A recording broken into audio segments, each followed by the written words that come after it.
Hello English 112 students. I've created another video for you, Characterization in Fiction, and we've talked about this a little bit, but I'm going to talk about it in a little bit more detail. And sorry if it pauses a little bit. I'm new to this program, and so I'm hoping it will work for me. So first we have the protagonist. The protagonist is the main character of the story. And if it's a long story, there might be one protagonist, a long story being a novel.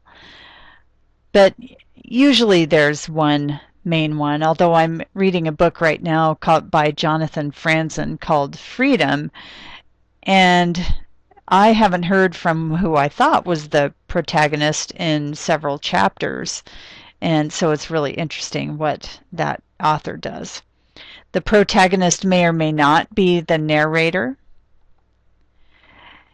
and the protagonist will virtually always be someone who changes in the course of the story, although the author may play with that idea sometimes and how they change. Most stories also have an antagonist, especially more classic stories and fairy tales almost always have an antagonist. Think about Star Wars and Darth Vader, with the classic protagonist-antagonist dichotomy, which just means it's sort of a dualism, dual meaning two opposites, black and white, good and evil, so on. The antagonist is basically another character who opposes the main character.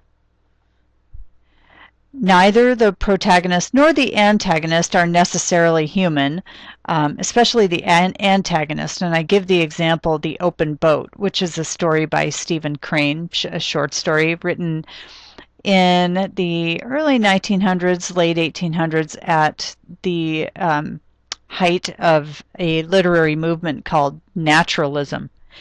And the antagonist in this story is nature.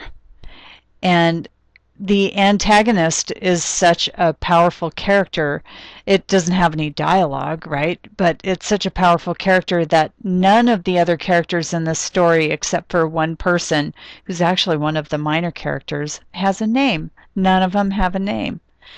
And so it's just interesting to watch what authors do with this idea of the antagonist.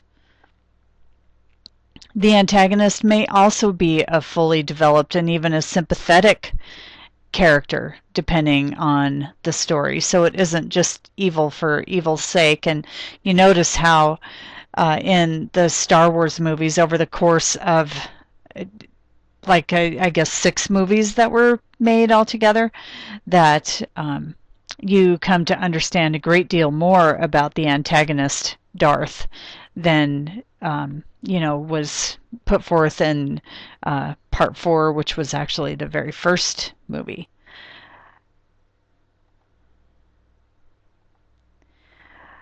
So those characters that are complex are called round characters. A round character is one whose personality is fully developed in the narrative. They may be flawed. In fact, they probably will be flawed, or there wouldn't be any conflict in the story. Hence, there wouldn't be a story. Their personalities are complex and unpredictable, and they change throughout the course of the story. They may change for good, they may change for bad, they will change in some way, and they're powerful and complex. Flat characters, on the other hand, are ones whose personalities are not fully developed. Flat characters might represent stereotypes. They might represent a stereotype of evil or racism or something like that. Flat characters might even serve as a symbol of a single characteristic, and meaning, suppose that a character represented racism, And what race would they be? What kind of person would they be? What sort of car would they drive if they were to represent racism? A stereotype of a racist might be someone who carries a Confederate flag and drives a pickup truck and has a bunch of dogs and speaks in a Southern accent.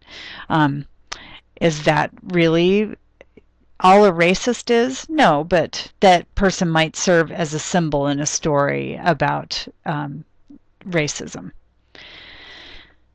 Flat characters often move the protagonist or the story along in some way, and so they implement a change. It's the character who changes, but they help it along.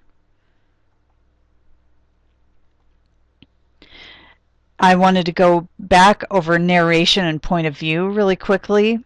So narration is basically who is telling the story. The voice telling the story is the narrator, and he, she, or it tells the story from a certain point of view. The first person point of view, the narrator is a character in the story and uses the word I. The first person narrator can also be, I would argue that not even necessarily a character in the story, although you certainly can't take them out of the story because they're telling it.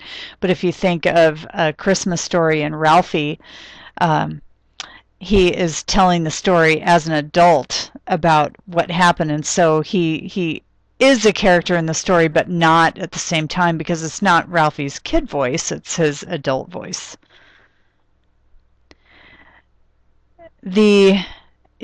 Commonly, especially in older novels, Jane Eyre, for example, and some of the others, and you can argue with this if you like, stories were told in the third person omniscient point of view. Omniscient means all-knowing, so sort of godlike. You know, you think of God as omniscient. Omniscient means all-knowing.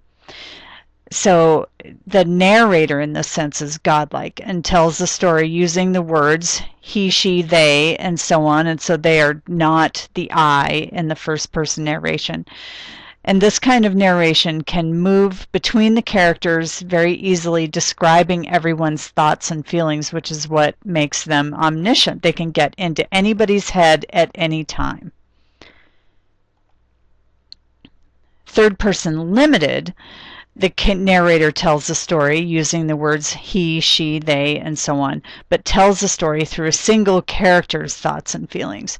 This novel that I'm reading right now, called Freedom, the author is, for several chapters, tells the story through a wife's point of view and her point of view only. And interestingly, her point of view through an autobiography that she is writing that sort of frames the action in the story. It moves on to another chapter where her husband is the narrator and you only see things from his point of view. And then right now the chapter I'm in is their son's point of view. So it's a kind of interesting twist on this, and every author does it a little bit differently. The objective narration is the narrator only reports on action and does not discuss the interior lives of characters. And it just occurred to me that the story The Open Boat is an example of the narrator reporting on the action, and it's mostly dialogue between these characters who are in a lifeboat in the middle of a storm just off the coast of a landmass, and they can't get to shore and they're in danger of drowning. And I think that Stephen Crane uses the objective narrator because to illustrate this idea of that nature doesn't care about anybody's interior feelings or interior lives, that this is just what's happening, like the storm is just what's happening. Thank you very much for listening, and more videos are sure to come.